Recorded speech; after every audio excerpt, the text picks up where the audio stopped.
మౌన వల్మీకంలోంచి అన్నట్టు మౌన వల్మీకంలోకి కవిత్వం రాయడం, పుస్తకం తీసుకురావడం ఒక ఎత్తు.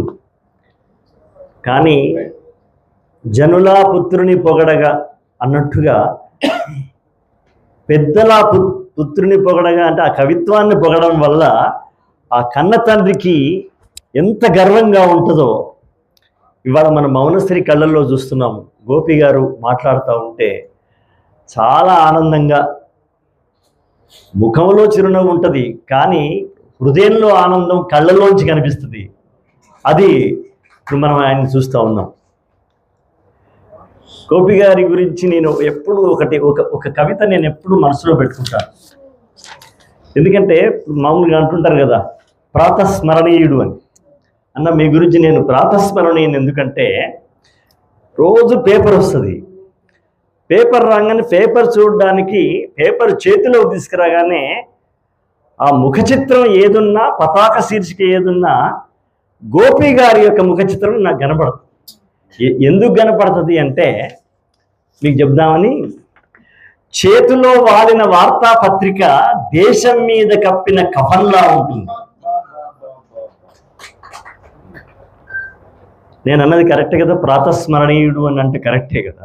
రోజు ఏ పేపర్ చూసినా మీరు ఆంగ్ల, ఆంధ్ర, హిందీ, మరాఠీ ఏది చూసినా చేతిలో వాలిన వార్తాపత్రిక దేశం మీద కప్పిన కఫన్లా ఉంటుంది. ప్రజాస్వామ్యం యాక్టోపస్ చేతుల్లా వ్యాపిస్తుంది. ప్రజాస్వామ్యం స్లో పాయిజన్లా ఎక్కుతుంది. మనిషి కాటుబడ్డ మానవత్వానికి, ఇక్కడ మానవత్వాన్ని ఏ సర్పం కాటేయడమో, ఏ దానవుడు కాటేయడమో, ఏ రాబందు కాటేయడమో కాదు, మానవత్వానికి మనిషి కాటుపడడం అనేది అద్భుతమైనటువంటి. మాలాంటి వాళ్ళకు ఒక 1000 పాటలు రాయడానికి ఒక్క మాట స్ఫూర్తి ఇస్తుంది అనమాట. మనిషి కాటుపడ్డ మానవత్వానికి ఏ యాంటీబయాటిక్స్ మందు పనిచేయదు. ఇవాళ జీవితం మరణం, ఇవాళ జీవితము మరణం పర్యాయ పదాలయ్యాయి. అది పేపర్ చూసినప్పుడు మనకు కనపడడం. అందుకే ప్రాతస్మరణీయుడు అనే మాట ఈ పత్రికాముఖంగా, సభాముఖంగా, పత్రికాముఖంగా నాకు గుర్తుకొచ్చి ఇది చెప్పాలి, అన్న ఉన్నప్పుడు చెప్పాలి ఇది అని అనిపించింది. ఇప్పుడు